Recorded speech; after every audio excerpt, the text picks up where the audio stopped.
जय शिवराय मित्रांनो.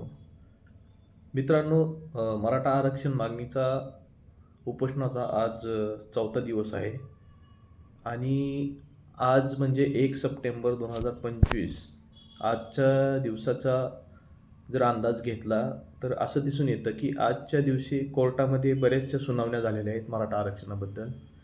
आणि कोर्टानं असं सांगितलं आहे की जे आपले मराठा बांधव तिकडे आहेत आरक्षणासाठी गेलेले, ते तिथे बरेचसे हुल्लडबाजी करत आहेत किंवा रास्ता रोको करत आहेत किंवा काही जणांनी तर असं केलं की मीडियामधील पत्रकारांशी काही थोडेसे त्यांची वादावाद झालेली आहे.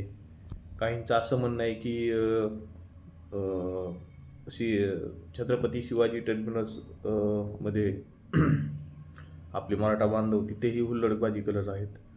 तर मित्रांनो, अ, मला हेच सांगायचं आहे की आपण तिथे आरक्षण घेण्यासाठी गेलेलो आहोत. आपण तिथे कुठल्याही प्रकारचा हुल्लडबाजीपणा किंवा लोकांना त्रास होईल, तेथील जे स्थानिक लोक आहेत त्यांना आपल्यामुळे कुठलाच त्रास होईल असं आपण तिथं वागलं नाही पाहिजे.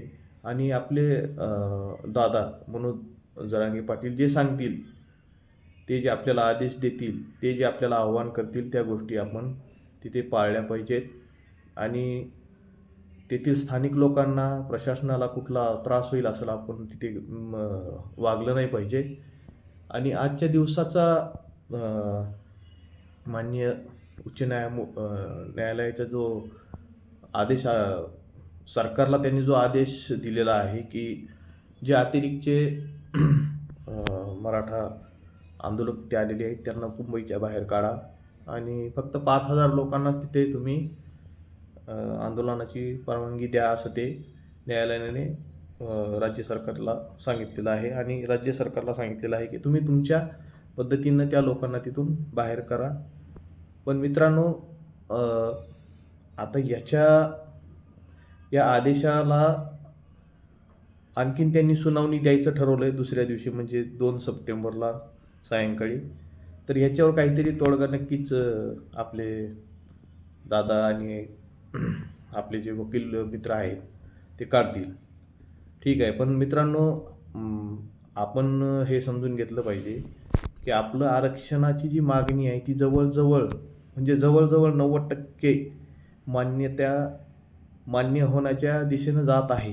तरी आपण कुठल्याही प्रकारे चुकीचं वर्तन करून किंवा चुकीचं काही पावलं उचलून ह्याच्यात बाधा निर्माण नाही करायला पाहिजे मित्रांनो, असं मला वाटतं.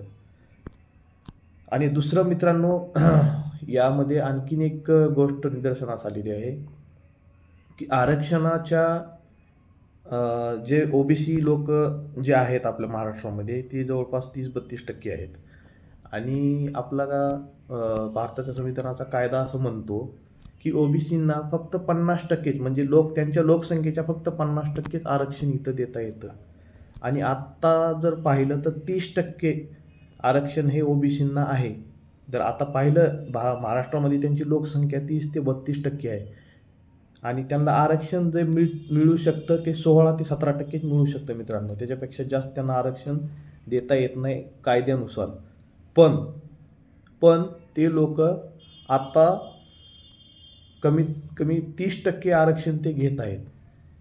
तर ते 16-17% हे त्यांना कायद्यानुसार जे संविधानात म्हटलं आहे त्यानुसार त्यांना ते मिळालं पाहिजे. आणि जे वरचं जे 13% आरक्षण आहे मित्रांनो, ते मराठ्यांच्या ताटातलं आरक्षण आहे मित्रांनो. ते मराठ्यांच्या हक्काचं आरक्षण आहे मित्रांनो. ते आरक्षण आपल्या हक्काचं आहे, ते आपल्याला मिळणारच आहे मित्रांनो. त्यामुळे आपण आता शांततेमध्ये तिथे आंदोलन करायचं आहे. दादा आपल्याला बऱ्याचशा आव्हान करत आहेत, ते आव्हान बऱ्याचशा गोष्टी ते आपल्याला सांगत आहेत. तर ते दादा जे सांगत आहेत ते आपल्याला ऐकायचं आहे आणि त्यानुसार आपल्याला वागायचं आहे मित्रांनो. आणि कुठलाही लोकांना, स्थानिक लोकांना किंवा प्रशासनाला तिथे त्रास होईल असं आपल्याला वागायचं नाही. रस्त्यांवरती रास्ता रोको वगैरे आपल्याला काहीच करायचं नाही मित्रांनो. तिथे आपल्याला शांततेत हे आरक्षण घ्यायचं आहे. जय जिवाऊ, जय शिवराय. एक मराठा कोटी मराठा.